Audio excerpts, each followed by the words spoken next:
இன்று சேலத்தில் நடைபெற்ற டிவிகே தலைவர் நடிகர் விஜயின் பொதுக்கூட்டம் பெரும் கவனத்தை ஈர்த்தது.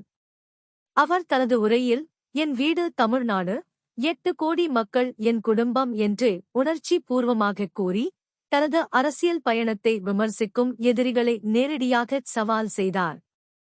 டிஎம்கே, ஏஐஏடிஎம்கே ஆகிய கட்சிகளை கடுமையாக விமர்சித்து, மக்கள் ஆதரவை பெற தனது கட்சியின் விசில் சின்னத்திற்கு வாக்களிக்குமாறு அழைப்பு விடுத்தார்.